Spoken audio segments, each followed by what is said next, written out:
Bueno, yo creo que vamos comenzando y esperemos que se incorporen pronto los estudiantes. Hoy, Ok, para los que vieron el anuncio, tenemos un seminario un poco especial, el cual se estarán presentando los integrantes del grupo.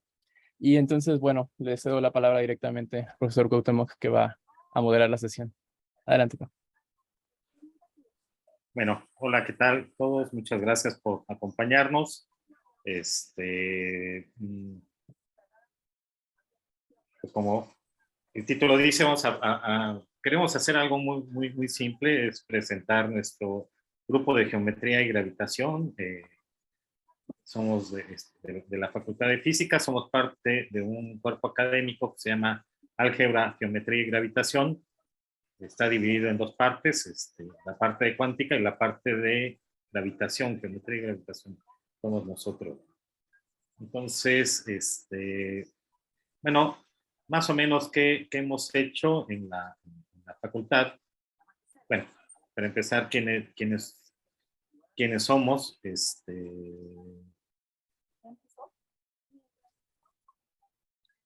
pues está formado este grupo por el doctor Efraín Rojas. Él es miembro del Sistema Nacional de Investigadores, es nivel 2, por el doctor Miguel Ángel Cruz Becerra, que es investigador nacional nivel 1, por mí, que ahora solamente soy el feliz coordinador de la maestría en física, y bueno, ahora tenemos un postdoc que está activo, que es el doctor Julio Méndez Zabaleta, que es miembro del Sistema Nacional de Investigadores, también nivel 1, y anteriormente contamos con otra postdoc,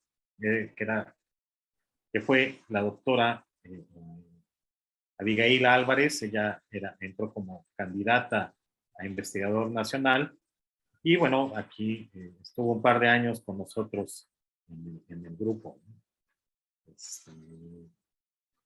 Bueno, tenemos ahí algunos datos duros que son justamente de este grupo.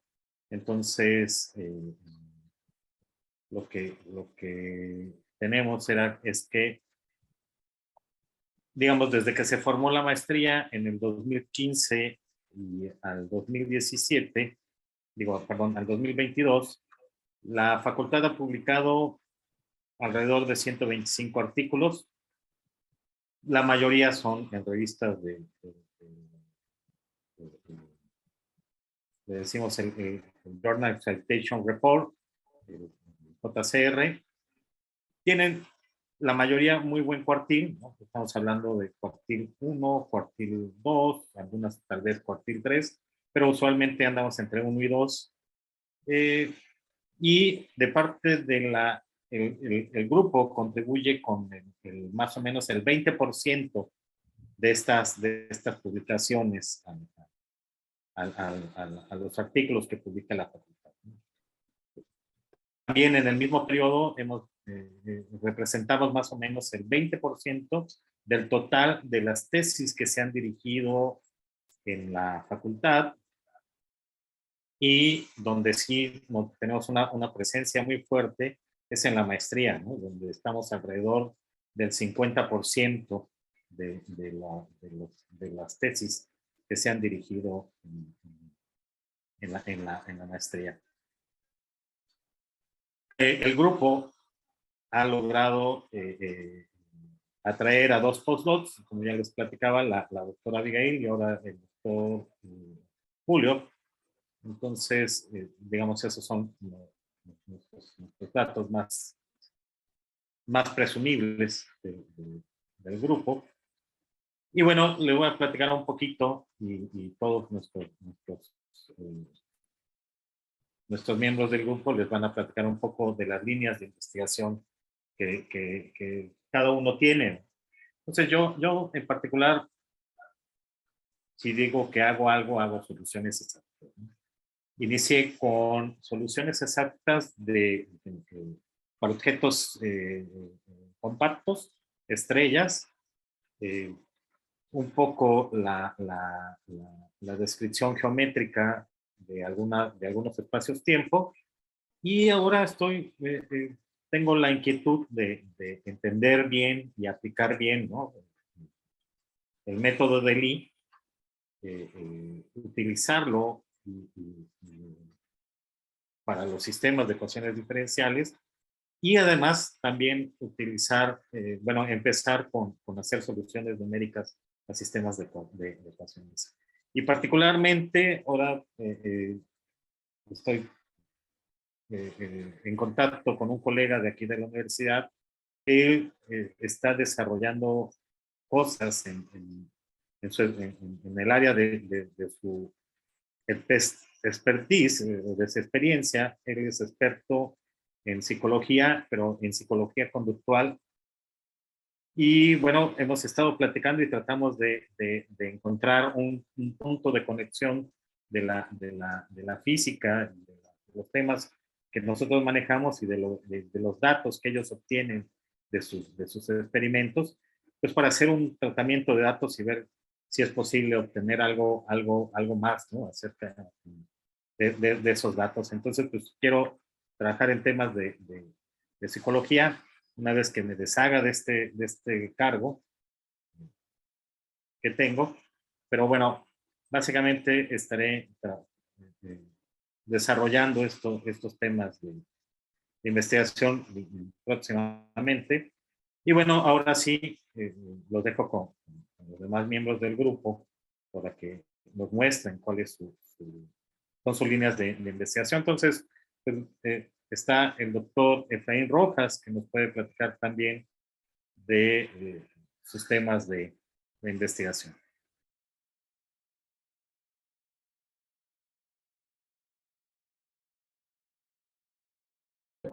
Gracias, Juan.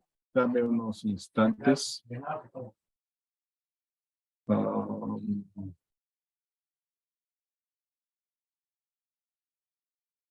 Bien, no sé si ya se puede ver mi pantalla. No, todavía no. No, no se ve. No, a ver, permítanme entonces, permítanme, por favor. Se enojó, estaba molesta con Marta, con el papá, o no sé, el caso es que a ellos les dijo que... Compartir pantalla, ok.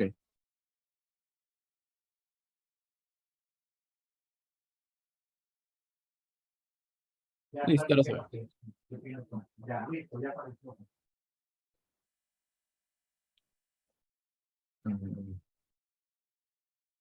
Bien, ok, entonces, pues espero, me voy a tardar alrededor de unos 15 minutos, espero menos.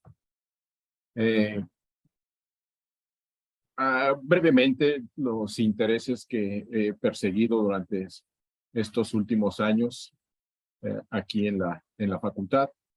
Entonces, un pequeño plan de lo que voy a platicar acerca de lo que, junto con otros colaboradores nacionales principalmente, hemos estudiado y entendido de buena manera el concepto de objetos extendidos y algunas de sus aplicaciones, ¿verdad? Posteriormente, pues hablar un poco de lo que es la llamada gravedad geodésica y cómo motivó a que se estudien otros tipos de gravedad en el contexto de objetos extendidos, que en algún momento le llamamos gravedad de tipo Loplo, y algunas ideas y proyectos que están en curso y por supuesto, perspectivas a desarrollar, ¿verdad? Bueno, entonces inicio, con el punto de objetos extendidos. Por objetos extendidos, bueno, quizá muchos de ustedes hayan escuchado otros términos que están muy relacionados, como membranas, branas, pebranas o extendones, quizá alguna otra terminología. Todo se reduce a que se pueda describir algo en términos matemáticos en lo que se conoce como un objeto extendido. ¿Qué es esto? Al final de cuentas no es más que nada que un modelo teórico, un modelo geométrico, que en buena medida pues se acerca a lo que exhiben muchos, como dinámica, muchos sistemas físicos. Esto en el contexto relativista o no. Entonces aquí básicamente la idea es la siguiente, aquí por ilustrar. un dibujo típico en este tipo de conceptos es pensar lo que es una partícula e imaginar lo que es la trayectoria que recorren pues en el espacio, ¿verdad? Y pues uno observa que la trayectoria pues no es otra cosa más que una curva, es decir, un objeto unidimensional, como un objeto de 0 dimensiones, que es la partícula, su dinámica, perdón, su trayectoria es un objeto de una dimensión. Entonces ya pueden intuir qué es lo que ocurre en el caso de una cuerda, que es un objeto unidimensional, y su evolución, tanto en el tiempo como en el espacio, pues recorre una cierta, más bien barre una cierta superficie, lo que es un objeto bidimensional. Y así de manera sucesiva, el caso de una superficie al evolucionar, pues genera un volumen, es decir, un sistema de 3 dimensiones. Entonces, esto pues da una imagen de cómo generalizar y cómo empezar a formalizar el concepto de objeto extendido. No es otra cosa más que este tipo de entidades de 0 dimensión, 1 dimensión o 2 dimensiones o más, si estamos en diferentes contextos. De manera que el objeto matemático, el objeto de estudio interesante es su trayectoria. Aquí es donde está contenida toda la información de la dinámica y gran parte de la naturaleza del objeto extendido. La terminología usual que uno utiliza en este lenguaje de objetos extendidos, pues a la trayectoria que recorren, pues se le llama ya sea línea de mundo o superficie de mundo, o en general un volumen de mundo. Este es el término correspondiente. Y pues eso puede tener una extensión a dimensiones totalmente arbitrarias. Para tener una imagen, entonces, un poquito más pegada al formalismo, pues ustedes piensen que parte de la trayectoria de ese objeto extendido es esta superficie, y entonces lo que uno hace en esta área de trabajo es estudiar vía pues la teoría de campo, la mecánica clásica a nivel teórico y principalmente la geometría diferencial de superficies, tratar de entender la morfología de estas superficies a través de este punto inicial del formalismo matemático, que se le conoce como pues la parametrización o la incrustación. Repito, porque aquí está contenida la información dinámica del sistema. ¿Cuál es el sistema? El objeto extendido.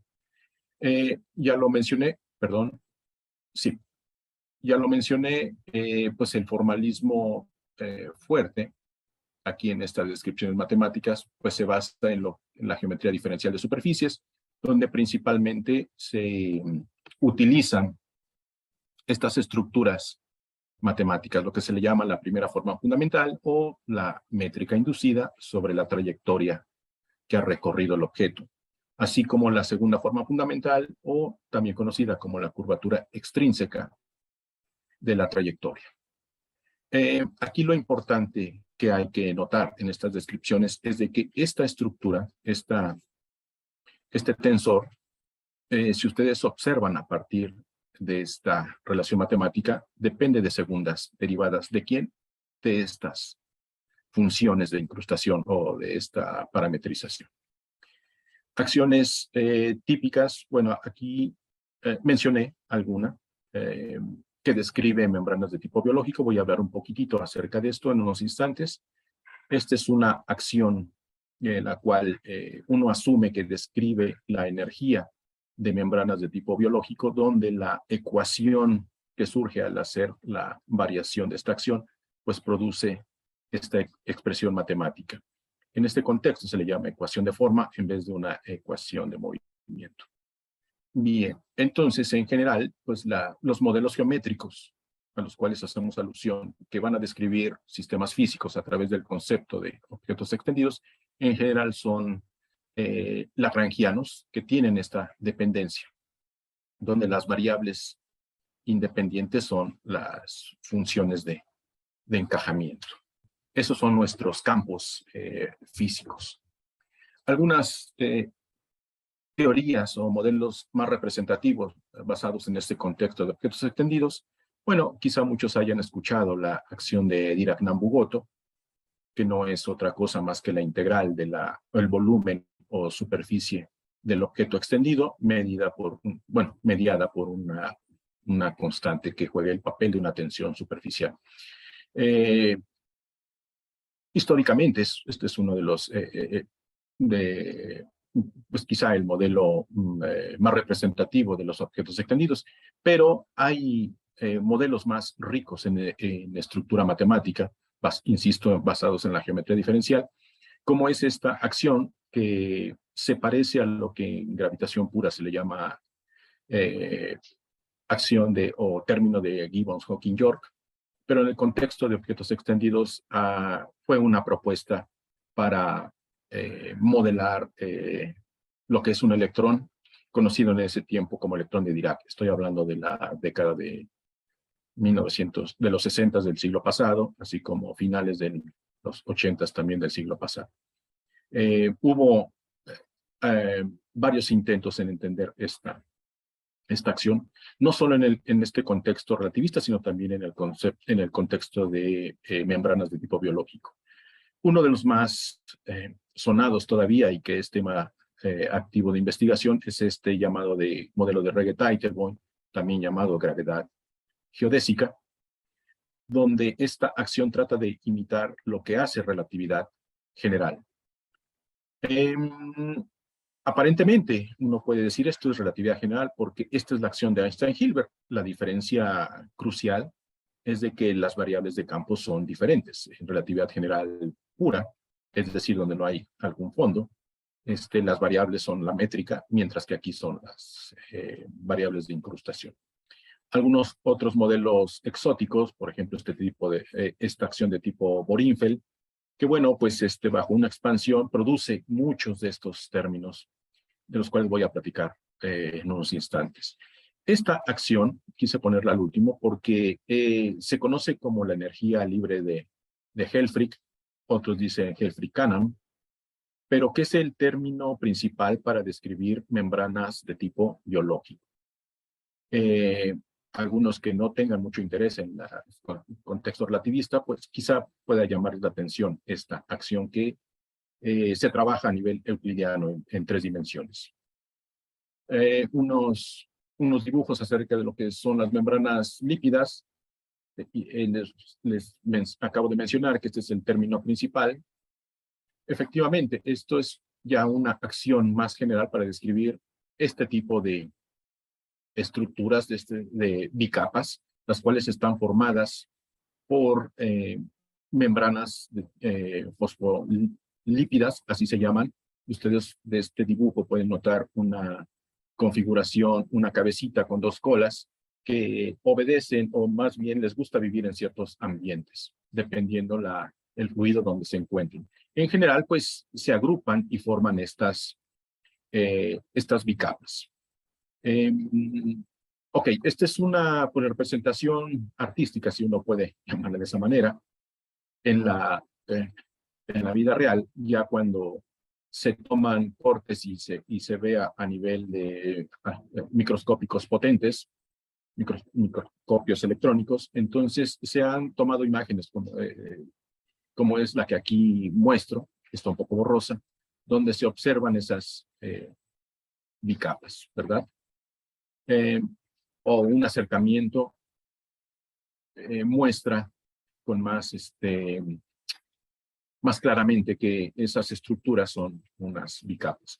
Esto es a nivel microscópico, pero si uno los ve a escalas mesoscópicas, pues uno puede pensar a las membranas biológicas como simples superficies con una cierta morfología. Estas pueden ser cerradas o pueden ser abiertas. Bien, pues ese tipo de estructuras biológicas, en primera aproximación, no digo que sea lo más cercano a la realidad, están mediadas, bueno, más bien están estudiadas por este tipo de acciones, donde el concepto de objetos extendidos juega un papel importante. Bien, en el contexto relativista, pues, repito, conjunto con varios colaboradores nacionales, también con algunos estudiantes, hemos aportado conocimientos sobre lo que es el concepto, sobre lo que es la gravedad geodésica, y también ver cómo eso ha motivado a estudiar este tipo de gravedad llamada de tipo Lovelock. Para ponerlo nuevamente en contexto, por gravedad geodésica me refiero a esta acción que se parece a la acción de relatividad general, y darse cuenta que una acción de tipo más general, como estas, bajo un cierto modelo específico de lagrangiano, puede producir o puede contener este tipo de acciones y todavía más términos que tienen interés principalmente en cosmología. Bueno, entonces, por gravedad de tipo Lovelock, pues aquí solamente quédense con la imagen de que esta es una acción muy general, donde este lagrangiano o esta función específica son productos antisimétricos de la curvatura extrínseca.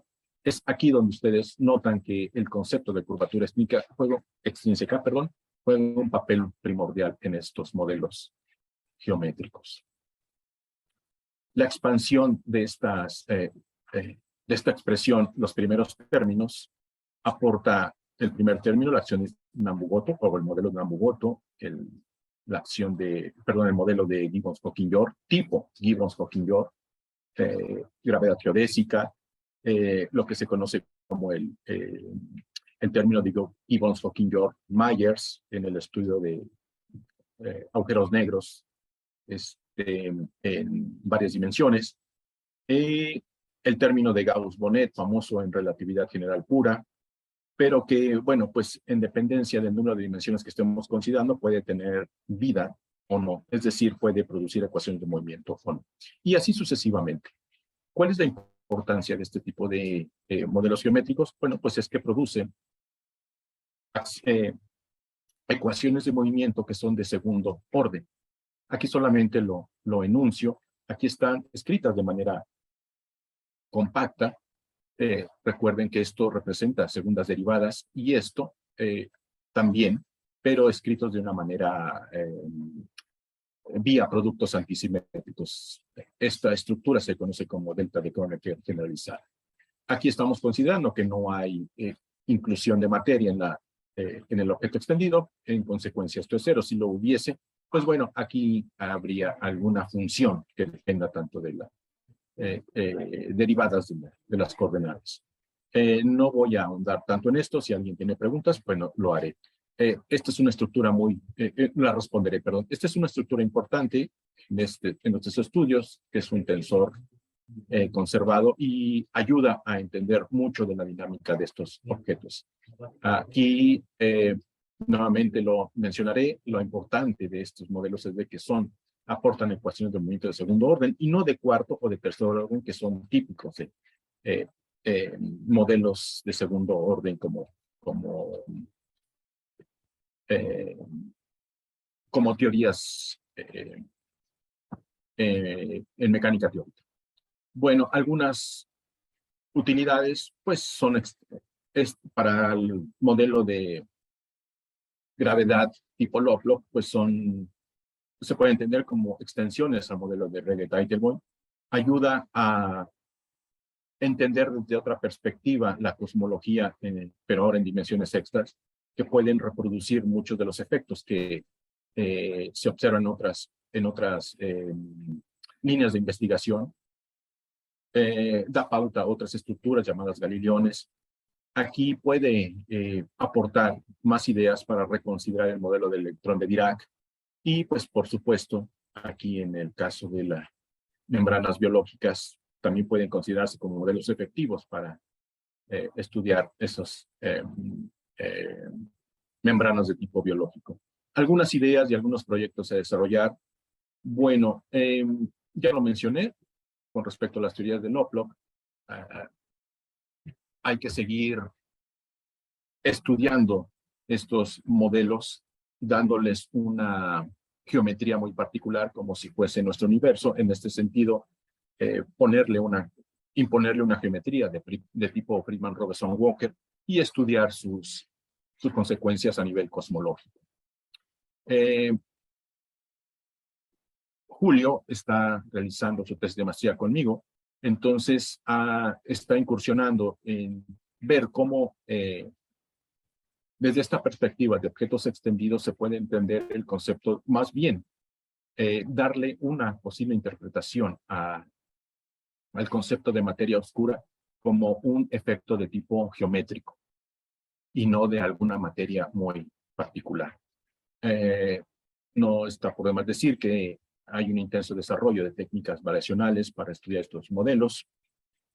Aún no hemos acordado un tema de tesis preciso con Dana, pero quizás se interese por estudiar las extensiones de los modelos geométricos para estudiar el electrón de Dirac y estudiar su comportamiento cuántico. Algunas cosas que se han finiquitado en estos tiempos y entendido de mejor manera, pues sus aproximaciones hamiltonianas, con la intención de pues poner la bandera y empezar a incursionar en el contexto cuántico.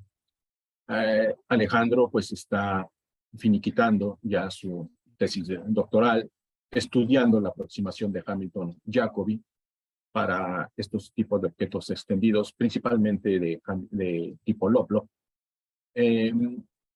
con la intención, bueno, primero estudiar desde otro punto de vista su naturaleza singular de los modelos, así como estudiar también las condiciones para que las ecuaciones de movimiento puedan ser integradas utilizando lo que uno se conoce de la mecánica clásica teórica para la teoría de Hamilton-Jacobi. Perdón.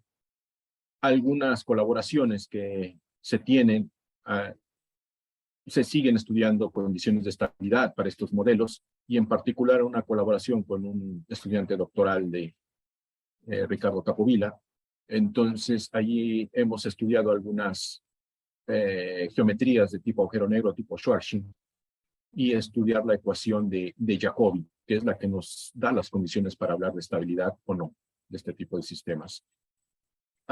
Alguna línea de trabajo que se ha quedado ahí un poquito estancada, no por falta de interés, sino por falta de tiempo, pues es estudiar, seguir estudiando el concepto de holografía, pero desde un punto de vista variacional, no como en lo que se conoce como en teoría de campo, principalmente con el enfoque a la superconductividad. Y pues bueno, en algún momento de la vida, siempre lo he mencionado, pues quizá retome la línea de trabajo de las membranas de tipo lipídico, ya conociendo un poco más acerca de la teoría y su integración, pues utilizar estas técnicas de Hamilton-Jacobi. Bueno, por mi parte es todo. Y gracias, me extendí un poco de tiempo. Si hay algún interés en contactarme, pues de preferencia a este correo electrónico. Gracias.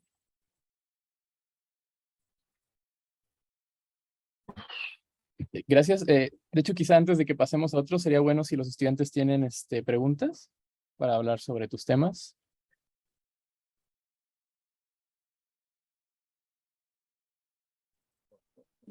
Ok. Bueno, entonces, Miguel, ¿no? Miguel.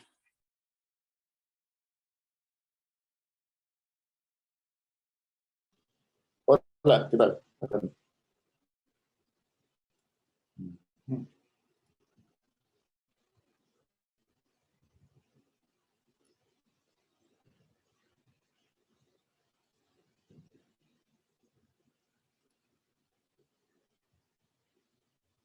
¿Y ahí se ve?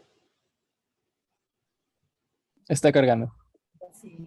Se ve, pero en modo no presentación todavía. O sea, si no vas a poder entrar a la casa y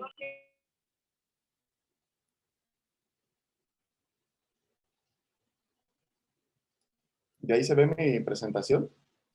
Sí la vemos, pero podemos ver las slides a la izquierda y a la derecha la que estás presentando.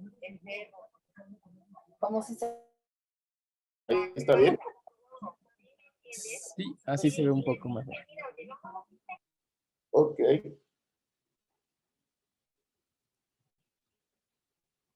Bueno, pues me presento, soy Miguel Cruz, Como dijo el doctor Cuauhtémoc, pues formo parte del grupo de geometría y gravitación de la Facultad de Física. Y pues bueno,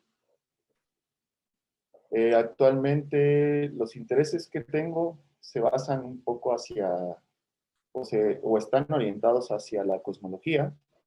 Y pues bueno, les voy a hablar de manera muy general y muy rápida sobre por qué esta área en particular. Pues bueno, los recientes datos observacionales que hay sobre el universo pues indican que está en una expansión acelerada y pues que lo que indican también estas observaciones es que en el pasado reciente, es decir, para un corrimiento al rojo de alrededor de 0.64, es decir, en el pasado, el universo comenzó una transición de una expansión desacelerada a acelerada. Y pues lo relevante de este dato es que eso es independientemente del modelo, es decir, eso es independiente de cualquier modelo cosmológico, es decir, el universo tiene ese comportamiento y pues es lo que indican o arrojan las observaciones. Sin embargo, otro dato relevante también es que si uno hace una descripción del contenido de materia del universo como un fluido, pues resulta que la componente encargada de llevar a cabo la expansión del universo, pues tiene un comportamiento que actualmente se le llama fantasma, y esto quiere decir que tiene un parámetro de estado menor que -1, tal como está escrito ahí. ¿Por qué hay interés en este valor específicamente? Pues porque, como ustedes seguramente ya han oído, existe un modelo cosmológico que es el más exitoso que actualmente se tiene. Se conoce como modelo Lambda-CDM o modelo cosmológico estándar. Y eso lo que nos dice es que esa componente encargada de llevar a cabo la expansión acelerada es prácticamente una constante. Y para esa constante, el valor de su parámetro de estado, cuando uno hace la analogía de fluido, pues es prácticamente, está situado en igual a -1. Sin embargo, les comento, las observaciones pues parecen indicar que si ese valor de omega puede ser menor que -1, o podría ser menor que -1. Hace un momento comenté que el modelo Lambda-CDM es muy exitoso porque ajusta muy bien los datos observacionales. Sin embargo, tiene problemas si uno le empieza a buscar cierta consistencia física, ¿no? De entrada, pues, el hecho de que la constante, o más bien que una constante sea la que describa la energía oscura, pues eso nos indica que no interactúa con otros fluidos cuando uno hace esta analogía, y pues eso desde el punto de vista físico pues podría carecer de algún sentido, ¿no? De hecho, si uno hace una aproximación termodinámica tal como la conocemos, digamos desde un punto de vista un poco ortodoxa, es decir, termodinámica común y silvestre que uno aprende, pues resulta que bajo la descripción del modelo estándar o el modelo Lambda-CDM, la energía oscura debería ser un fluido con una temperatura igual a cero, y pues bueno, eso, si ustedes recuerdan lo que uno ve en termo, pues eso se contrapone a lo que sabemos, ¿no? A nivel físico. Entonces es por eso que, por un lado, las observaciones indican que podría haber una cosmología fantasma, es decir, un poco más allá del modelo estándar cosmológico. Y pues por otro lado, si uno empieza a buscar en el modelo, pues podría tener inconsistencias. Entonces, pues bueno, pues resulta que pues esta región fantasma pues está, digamos que, avalada por las actuales colaboraciones que realizan observaciones. Entonces, pues ya les comentaba, el modelo Lambda CDM, o sea, a pesar de que es muy exitoso, pues tiene varios problemas y pues no hay una, o más bien lo interesante de esto es que justamente para resolver varios de los problemas del modelo Lambda CDM, pues uno puede tener varias alternativas a considerar. Es decir, modificaciones de este modelo o extensiones de este mismo modelo. Entonces, pues algunas posibilidades que uno tiene a la mano, pues es justamente considerar que la energía oscura se considera como un fluido dinámico y no como una constante. Entonces eso implica que su parámetro de estado es variable. No tiene ese valor -1 como en la constante cosmológica.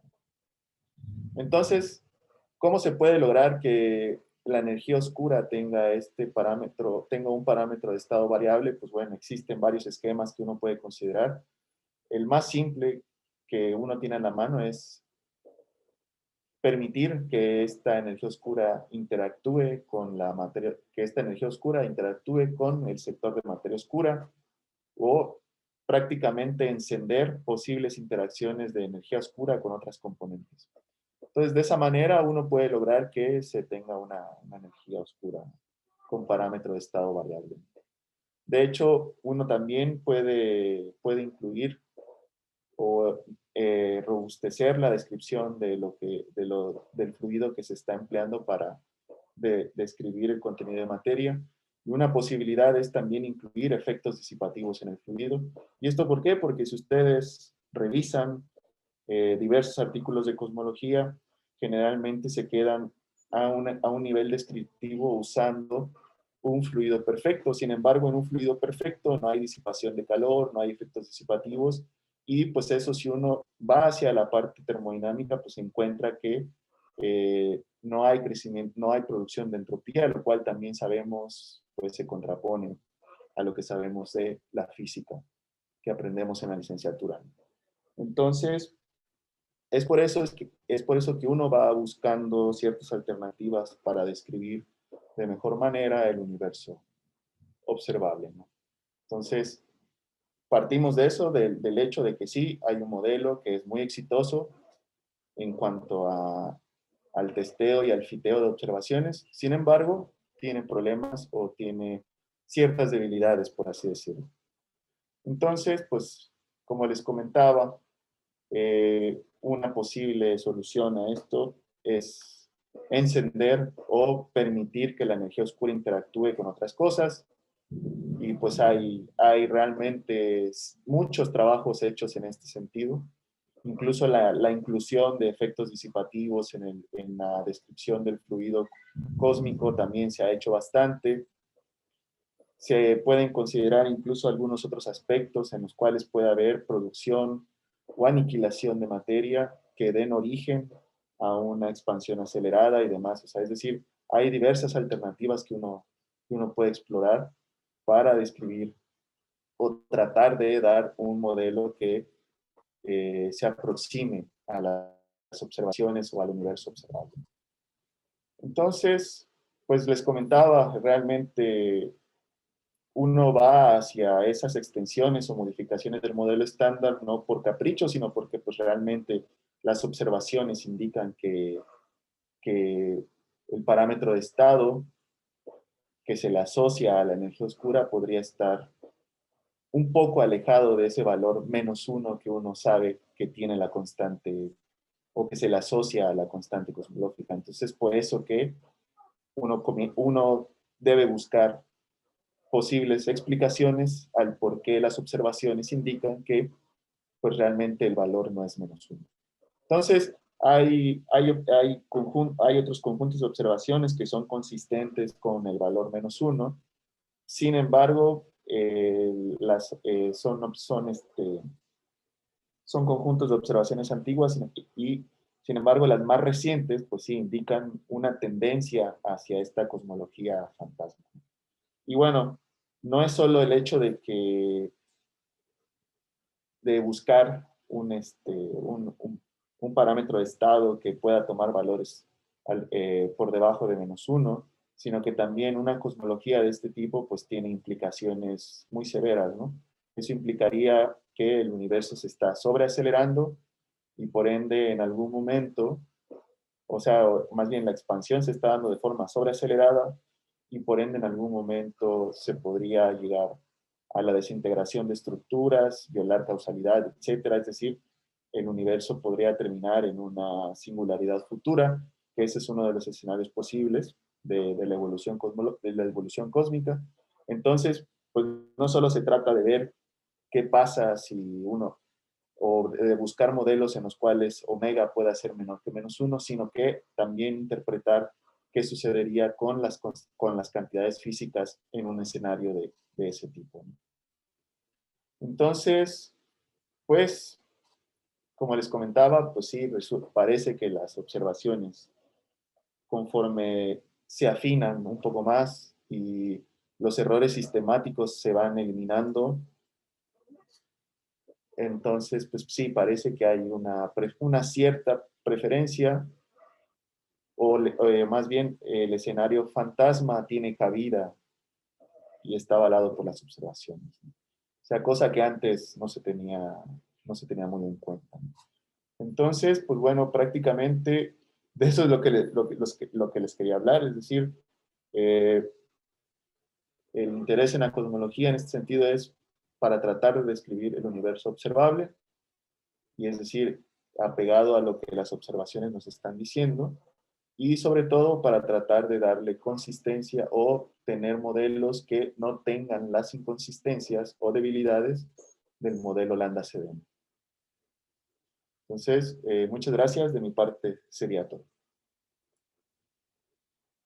Gracias, Miguel.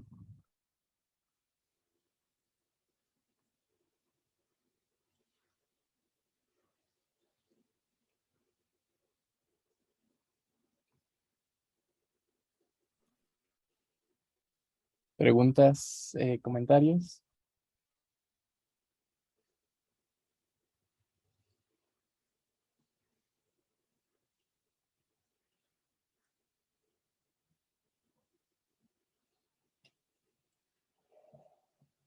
Si no, continúo yo. ¿Cómo que está bien?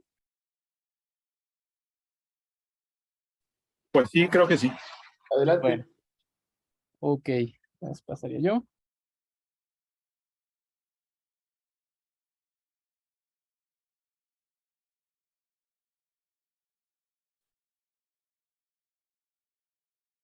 Bueno, antes que nada, me vuelvo a presentar. Ya comentó gracias el doctor Cuauhtémoc, pero bueno. Soy Julio Alberto Méndez Zabaleta. Yo me acabo de incorporar a la facultad el año pasado como postdoc del grupo de Geometría, Gravitación y Cosmología. Estoy haciendo tanto actividades de investigación, que sería como mi meta principal, como impartiendo cursos. Últimamente me ha tocado dar en maestría, pero bueno, quizá más adelante nos veamos a nivel licenciatura. Entonces, bueno, igual que los otros profesores, yo preparé una plática general de los temas de investigación que me interesan y me han interesado en los últimos años. Pero creo que mi imagen se ve un poco distorsionada. Voy a apagarla un momento. Sí, está. Sí, ¿verdad? Bueno, voy a apagar el video un momento y continúo con mi presentación. Entonces, voy a hablar un poco en términos muy generales, no quiero entrar tanto detalle, pero por favor cualquier pregunta podemos ahondar un poquito más. Básicamente son 3 los temas, como resumo en el título, me interesan mucho las teorías de gravedad modificada y, bueno, en general teorías de campo, como en esta parte, y dentro de ellas encontrar soluciones de tipo agujero negro. Ahorita vamos, tema por tema. Antes que nada, como motivación de lo que vengo haciendo estos años, decirles que es un momento como particularmente interesante para dedicarse a la gravitación y sobre todo al estudio de los agujeros negros, dadas las observaciones que se han obtenido en los últimos años. Las más recientes tenemos, por ejemplo, de este año, la observación directa o la obtención de imágenes de los agujeros negros del que se encuentra en el centro de nuestra galaxia, que normalmente se denomina Sagitario A estrella, y el de una galaxia relativamente cercana, que se llama M87. Entonces, previo a esto, nosotros sí teníamos indicios de la existencia, como lo predice relatividad general, de los agujeros negros, que cabe aclarar que la concepción de los agujeros negros a nivel teórico es bastante distinta de lo que se entiende a nivel astrofísico, por ejemplo.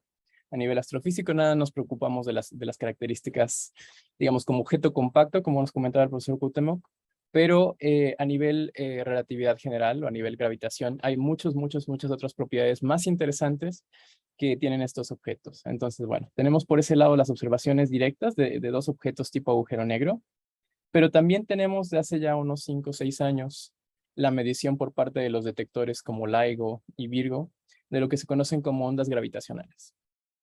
A grandes rasgos, resulta que el fenómeno gravitacional como tal, por ejemplo, procesos muy violentos o procesos que involucran mucha energía, dan lugar a cierta radiación o a cierta, sí, de hecho se le puede llamar radiación, que se propaga a través del espacio-tiempo. O sea, esas perturbaciones como tal, así como el electromagnetismo soporta a sí mismo las perturbaciones al mismo campo, la gravedad perturba al espacio-tiempo mismo.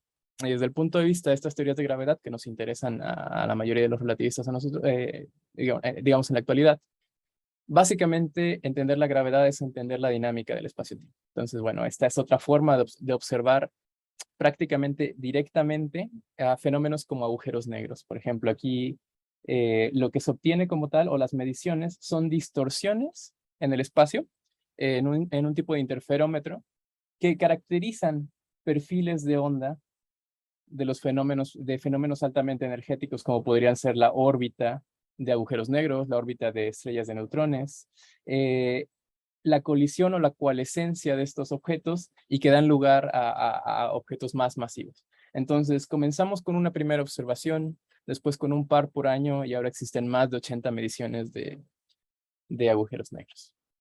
Como tal, la relatividad general, como marco teórico que describe la gravedad, ya se tenía bien, digamos, asentada desde hace casi 2 décadas, poco más de una década, con ciertos experimentos indirectos que nos proporcionaban mediciones del espacio-tiempo, de acuerdo a como lo describe la relatividad general, pero al menos a escalas relativamente locales, a escalas del sistema solar. Como aquí les pongo un ejemplo que seguramente habrán escuchado, les digo, hace un poco más de una década, que fue el experimento que se llama Gravity Probe B, que es un satélite, aquí hay un esquemita, es un satélite que dentro de él incorporaba un giroscopio.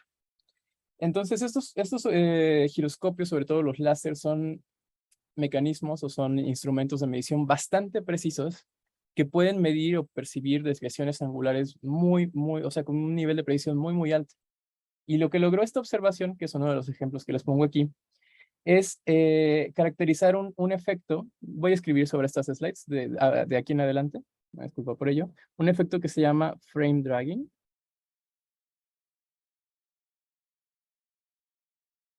que básicamente lo que es que cerca de un objeto rotante, así como podría ser la Tierra, y bueno, la métrica, es decir, la distorsión del espacio-tiempo alrededor de la Tierra como objeto rotante, induce de manera natural rotación en todo el espacio-tiempo en un entorno del espacio-tiempo que la rodea. Entonces, esta rotación, que estaríamos hablando de órbitas cercanas a la Tierra, de alguna forma fue medida por los instrumentos que llevaba este satélite Gravity Probe. Entonces, esta como tal es una de las confirmaciones más precisas que tenemos de relatividad general en torno a nuestro planeta. Tenemos otras similares en torno al sistema solar, pero resulta que por mucho éxito que ha tenido relatividad general, por cierto, estamos hablando que esta teoría se formuló en 1915, y nos ha llevado más de un siglo en estarla testeando o en tener acceso tecnológico para poderla testear. A pesar del éxito, que es en la mayoría de los casos, existen contextos, como nos platicaba el doctor Miguel, en los cuales hay que pensar un poco distinto a como nos enseñó Einstein a través de relatividad general. Hay muchos ejemplos, así como hay confirmaciones, también hay eventos donde falla. Por poner alguno, en ciertas etapas de la evolución cosmológica, como representa esta imagencita de acá, A la relatividad general le cuesta, así como está formulada de manera natural, le cuesta describir estas etapas, o al menos le cuesta que se puedan pegar de manera suave con las observaciones que tenemos del universo hoy en día, a como las que tenemos en el pasado o como las que tenemos a gran escala y que se proyectan al futuro, ¿no? Para eso, hay que pensar, o sea, estos fallos no descartan de manera automática relatividad general como una buena teoría de la gravitación, simplemente nos marca los límites de validez. Por ejemplo, como en mecánica clásica, si nosotros nos movemos con grandes velocidades, ahí tenemos cierto límite de validez de esa teoría. No es que sea mala, pero entonces tenemos que pasar a una mecánica relativista, ¿no? O si nos movemos a grandes masas, entonces tenemos que pasar a relatividad general. Entonces, nosotros tenemos constantemente, como investigadores en esta área, que pensar en cuáles son las alternativas que puedan incorporar cada vez más nuevos fenómenos. Por ejemplo, ahorita les hablaba de algo que se conoce en el régimen infrarrojo. Lo voy a poner en español. En el régimen infrarrojo. Pero también hay fallos o hay cuestiones que hay que incorporar a la mecánica, a la relatividad general en lo que se conoce como el régimen ultravioleta. El régimen, de manera así como muy esbozada, el régimen infrarrojo estaríamos hablando de objetos a gran escala y el régimen ultravioleta estaríamos hablando del mundo microscópico. Entonces, esto sugiere, por ejemplo, que también hay problemas de la gravedad cuando pensamos yendo hacia lo cuántico, ¿no? Que es una de las primeras cosas a nivel divulgativo que aprendemos como físicos, de que hay problemas que hay que entender a nivel cuántico de la gravedad. ¿Ok? Entonces, para esto, hay una gran comunidad que se dedica a encontrar teorías modificadas de gravedad. ¿Qué modificamos? Déjenme escribir pocas ecuaciones por acá. Voy a escribir una acción, un principio de acción dentro de teoría de campo, de esta forma.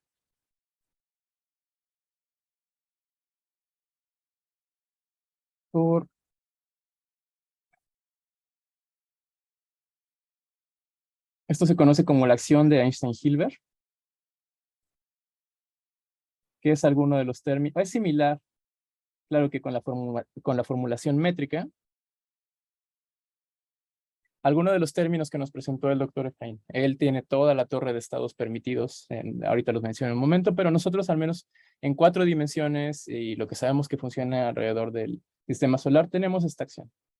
Esta acción depende de un tensor de curvatura, un escalar de curvatura, y que puede incorporar o no una constante cosmológica, así como nos comentaba Miguel.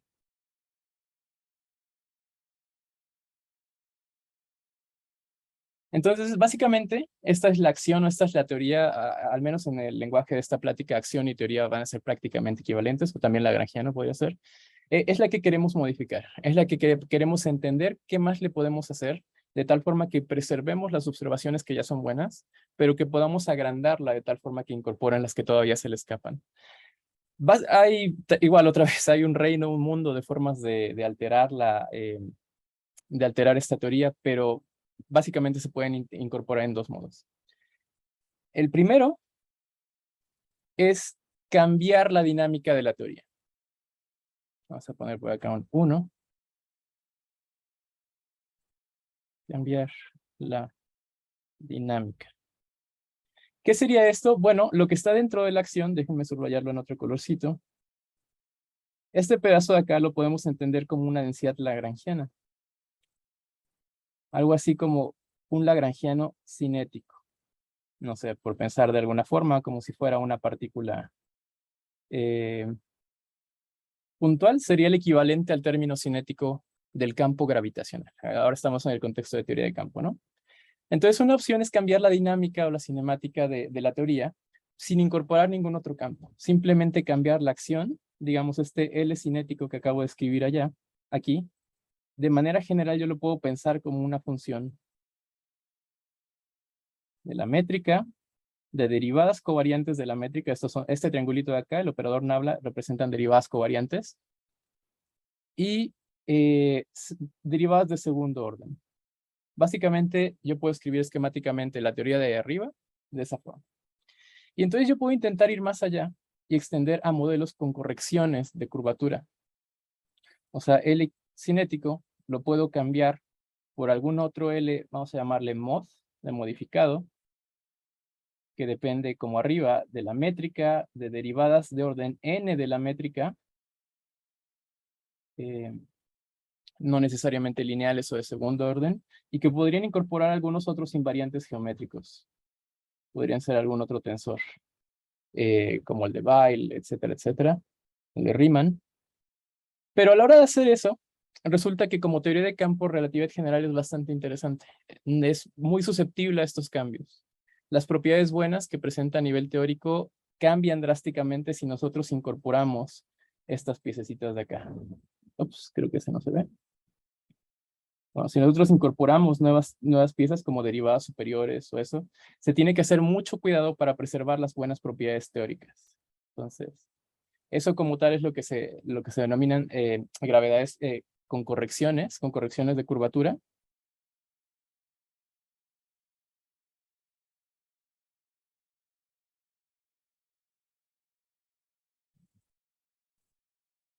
Y como les digo, de hecho lo voy a mencionar en el siguiente punto, se deben preservar ciertas cantidades o ciertas cualidades de la teoría. La segunda forma de modificar la gravedad es pasar de una teoría que incorpora nada más a la métrica a otra a la que agregamos campos, o lo que llamaríamos los del área grados de libertad. Podríamos poner, por ejemplo, un campo escalar, podríamos poner, por ejemplo, un campo vectorial, podríamos poner algún otro tensor. Bueno, a lo mejor T no es un buen nombre, déjenme llamarle psi, mu, g, mu. Entonces, esta otra forma de alterar o de encontrar teorías de gravedad modificada es a través de agregar grados de libertad.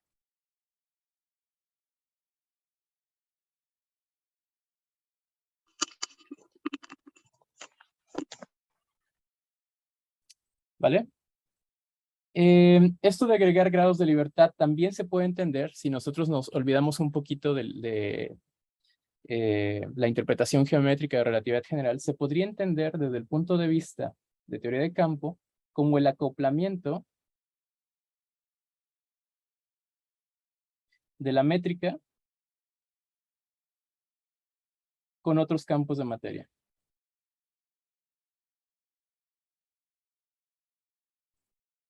Por ejemplo, hay algunos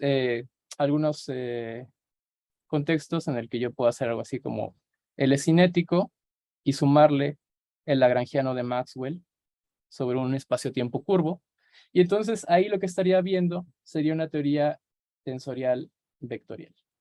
En general, si yo considero campos escalares, vectores, etcétera, son lo que se les suele conocer como teorías escalar, vectorial, tensorial. A lo mejor es un nombre un poco obvio o tonto, pero son de interés tanto a nivel cosmológico como lo que venía diciendo en principio a nivel de agujeros negros. Entonces, en ambos casos, en 1 y en 2, hay varias cualidades que se intentan preservar o que se deben preservar de relatividad general.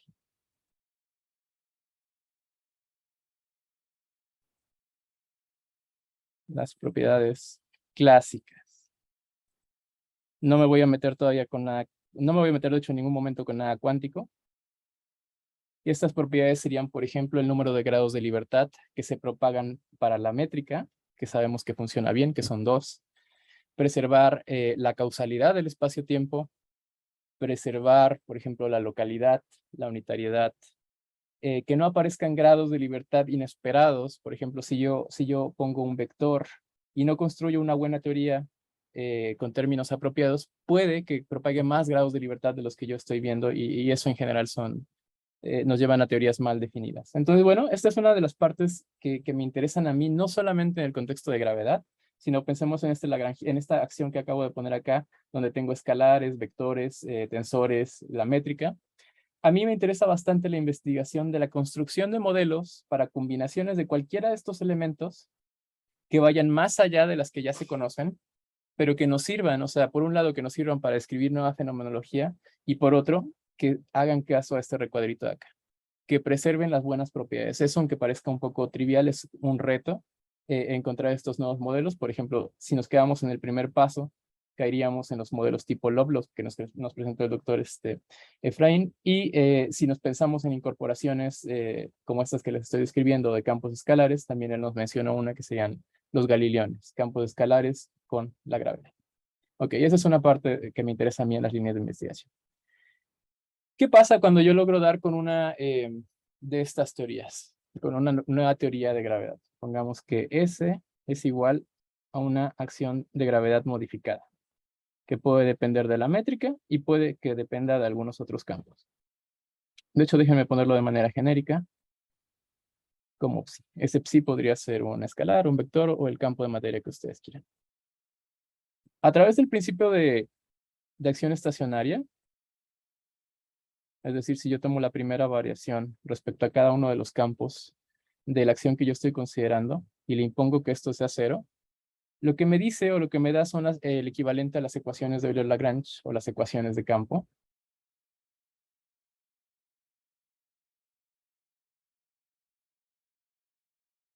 Déjenme ponerlo así, en general son operadores diferenciales que actúan sobre cada uno de los términos, de los campos involucrados. Este vamos a llamarlo operador 1, este operador 2, que actúa a lo mejor sobre la materia y que también depende de la métrica. Puede que haya interacciones, o sea que estos dos sistemas de ecuaciones diferenciales están acoplados, pero de manera genérica se ven así, se entienden así, ¿no? Como un sistema de ecuaciones diferenciales, donde yo tengo operadores que en general me interesa que sean de segundo orden, que tienen la propiedad de ser no lineales y que vienen en ecuaciones diferenciales parciales. Entonces, realmente son sistemas de ecuaciones diferenciales complicados, donde para resolverlos, si a mí me interesa ir de una manera constructiva, una manera bottom-up, como mencionaba el profesor Cuauhtémoc, hay muchos métodos para buscar soluciones a estos sistemas, desde métodos analíticos como el usar simetrías, como el método de Lie, hasta métodos numéricos, ¿no? Es una parte muy, muy activa de la investigación de gravedad. A mí en lo particular me interesa encontrar soluciones de tipo agujero negro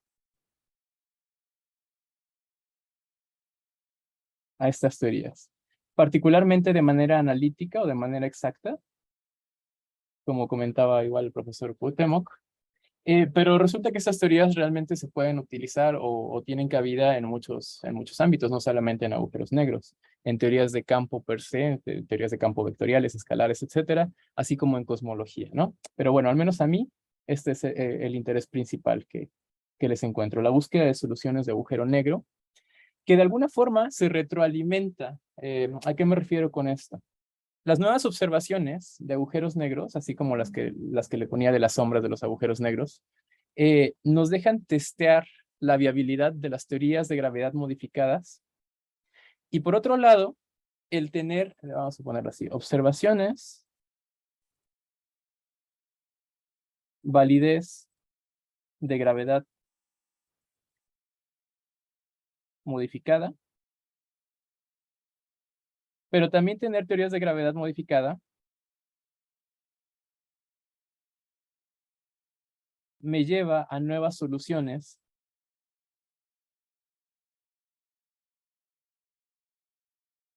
en lo particular de agujero negro,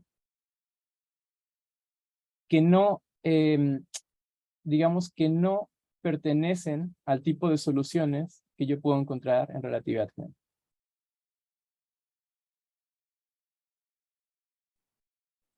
Si yo pienso en el vacío, en las ecuaciones de campo de vacío, en las cuales yo no tengo ningún otro campo, ni siquiera el campo de Maxwell y ningún otro campo, básicamente existen teoremas de unicidad. Déjenme abreviar relatividad general nada más como RG. En RG solamente existe una solución. Un solo agujero negro. En vacío. Y ese es el agujero negro de Kerr. El agujero negro de Kerr está caracterizado por una masa La masa, la interpretación de masa dentro de relatividad general cambia bastante a la que estamos acostumbrados en, digamos, en mecánica clásica. Es una cantidad un poquito más involucrada. Y por un momento angular. Vamos a ponerlo como J vector. Entonces, si yo apago una de estas dos, caigo en casos particulares. Por ejemplo, si yo apago la masa, caigo al espacio plano. Y si yo apago el momento angular, caigo al caso esféricamente simétrico, que es la solución que ya conocen, que es la de Schwarzschild. Si yo incorporo campos, hay más soluciones, pero lo interesante y lo que les quiero resaltar de aquí es que la teoría de relatividad general, dado estos teoremas de unicidad, restringe demasiado las soluciones buenas, las soluciones bien comportadas de agujero negro que se pueden encontrar. Entonces, el modificar la teoría, como les venía contando en la diapositiva previa, abre paso a un mundo de nuevas soluciones que incorporan nuevos parámetros en la geometría que se pueden deber, por ejemplo, a agregar correcciones de curvatura, se pueden deber a constantes de integración de los otros campos, se pueden deber al acoplamiento que existe entre la gravedad y los otros campos, etc. La geometría puede cambiar de formas que no sospechamos, de hecho hay que resolver el problema como tal para ver cómo se comportan, no podemos saberlo a priori. Y lo interesante es lo que les ponía aquí, que con la presencia de los nuevos datos, yo puedo acotar o dar más cotas más fuertes de cuáles de estas teorías de gravedad modificadas son viables. Este es otro de los temas que me interesa por ambos lados, tanto por la búsqueda de soluciones de agujero negro, como por entender estas cotas o el tipo de familias nuevas que son todavía físicas o que tienen alguna relevancia física dentro de estas teorías de gravedad modificada. Ya para ir terminando, algunos temas en los que quisiera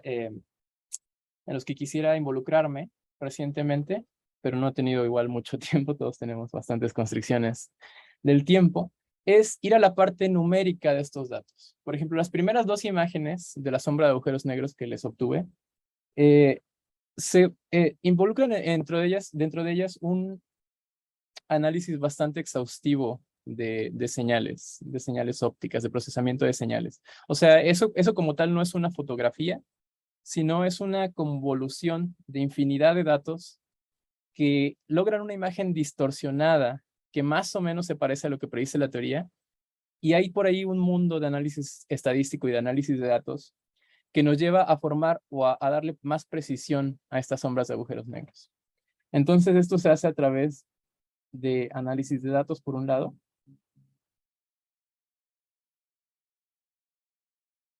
del modelado de lo que está involucrado, en lo particular lo que está involucrado serían las curvas geodésicas,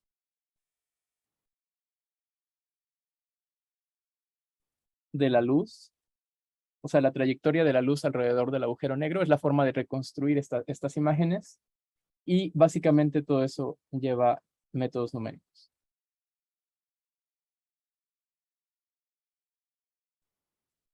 Para lo que se llama ray tracing.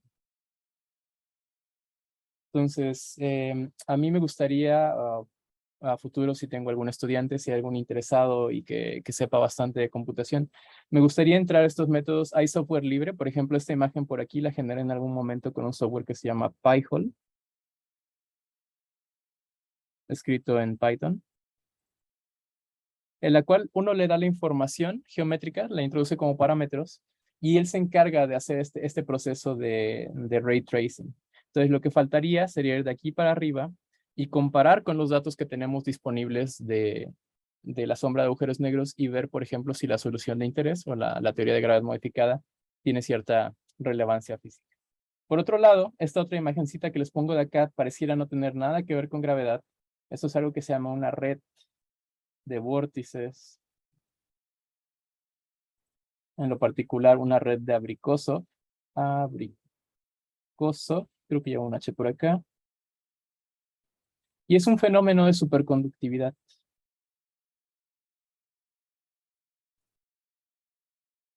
Y bueno, ¿cómo se relaciona todo esto con mi investigación? Es uno de los temas que recientemente he podido indagar, que he podido entrar, y es a través de la holografía, o la dualidad gravedad con teoría conforme de campo. Entonces, digamos que a nivel cosmológico, a nivel observacional, algunas de las soluciones nuevas que obtenemos que van más allá de relatividad general, resulta que no son viables. Todavía hay un escape, o todavía tienen cierto interés a través de estas dualidades de gravedad o esta holografía, teoría holográfica, más bien, no es una teoría, es simplemente una especie de diccionario, una especie de propuesta holográfica que relaciona las geometrías de gravedad con ciertas teorías de campo. ¿Qué teoría de campo sería, por ejemplo, para esta imagen que les acabo de mostrar aquí? Sería una teoría que involucra un escalar que modela la condensación o modela algo que se llaman condensados, y básicamente es el que caracteriza la superconductividad. Y también una teoría de campo estilo Maxwell, que es el que se encarga de dar lugar a estos vórtices de campo magnético. Entonces, bueno, esta imagen como tal que les acabo de poner aquí es de un manuscrito reciente que acabamos de subir a la red y que obtuvimos de algo que se llama espacio-tiempos anisotrópicos. Esto de anisotropía es otro de los temas que me interesa estudiar bastante, y así a grandes rasgos lo único que quiere decir es que las teorías de gravedad modificada permiten romper un poco la simetría de Lorentz o las simetrías tipo lorentzianas y reproducir otro tipo de simetrías de interés como lo podrían ser, no sé, la de Schrödinger, algo como tipo la ecuación de Schrödinger, la ecuación de Lipschitz, cosas similares, ¿no? Y lo interesante o lo único que les quería destacar aquí es que tienen aplicaciones como más físicas, más directas a través de la holografía. Y bueno, eso sería todo por mi parte.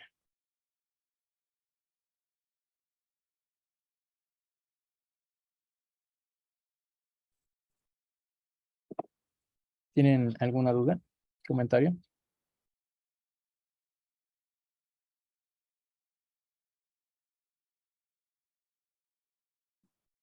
Pues muchas gracias, Julio. Gracias. Muchas gracias a todos los miembros del grupo. Sí, ¿no? Se nota quién está más activo en la investigación. Si alguien tiene algunas preguntas, quiere extenderse un poco más o preguntarle a los que hemos expuesto exactamente sobre los temas de investigación que estamos realizando, pues son bienvenidas.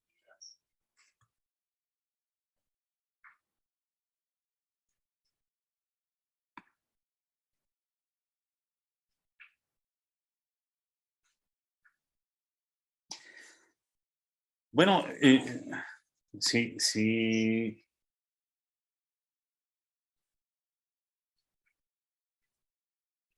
Bueno, aquí hay una pregunta, me la enviaron al chat, y nos habla acerca de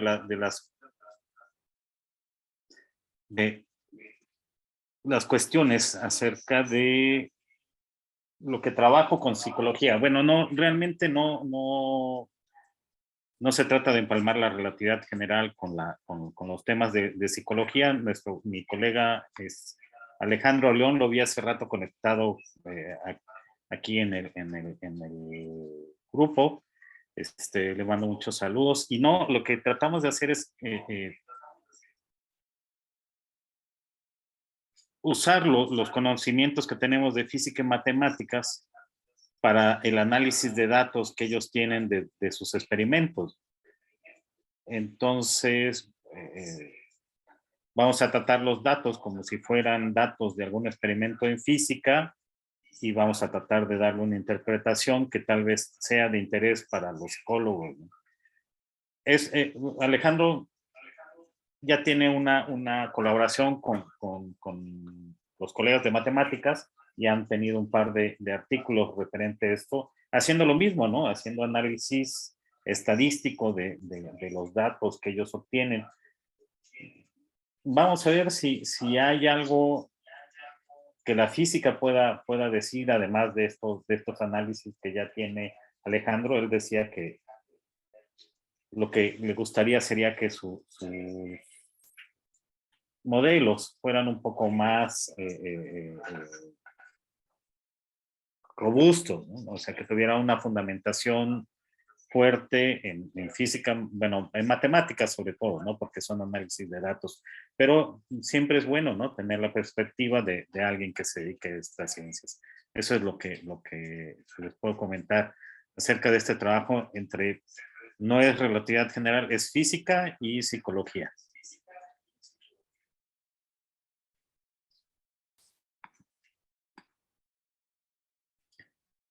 Si alguien más quiere preguntar algo.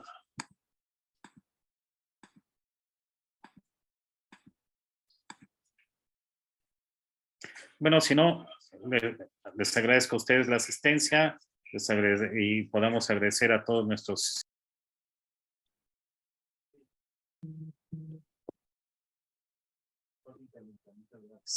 por la intervención. Muchas gracias. Gracias, Vamos Cuauhtémoc. a salir. Hasta luego. Hasta luego a todos. Buena tarde. Hasta luego. Hasta luego.